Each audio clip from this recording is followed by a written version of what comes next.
Lopez to Ditmar to third again. Karras with it. Karras fakes the throw. He's going to dive back. He's going to make the play. Achille Karras, what a play to make the out. All right, I was just sent this game. It's UNLV versus New Mexico. We have top of the fourth, 2 outs. UNLV is hitting. We have a runner at second base.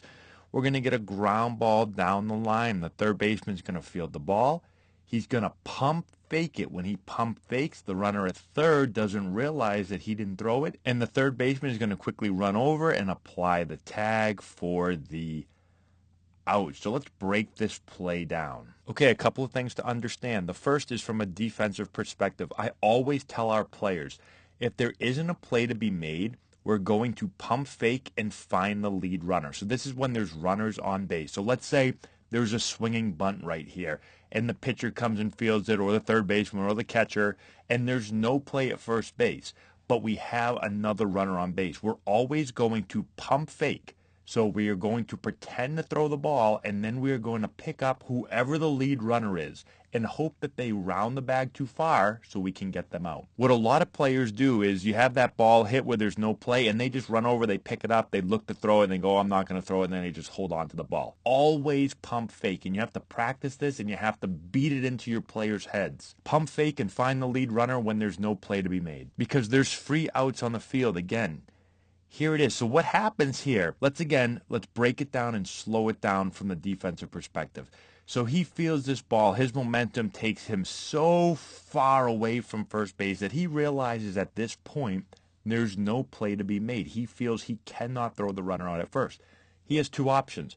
One option is to just hold the ball, and that's what a lot of players do. They just hold the ball, and they say, well, there's no play. Let's get the next hitter. He pump fakes, right? So he gives a full arm fake, and now he finds the lead runner, and he's already anticipating that this guy might go over the bag. He also knows he's the third baseman, so there's no one to throw the ball to, so he pumps, and now he immediately starts to run before the guy even gets to third base, just in case he comes off the bag like he does by literally, he only comes over the bag and runs past it by, a couple of feet?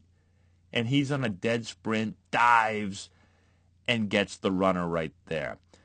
Third base coach, if we see the third base coach, you can see him pointing right here to third base. He's telling the runner at third to stay on the bag. I don't know if he's yelling, but I would be doing the same thing. I'd be pointing and screaming, on the bag, on the bag, on the bag.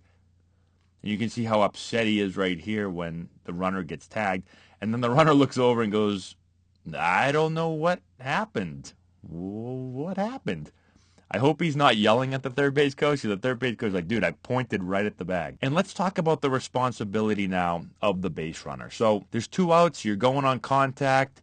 Ball's hit. You're running.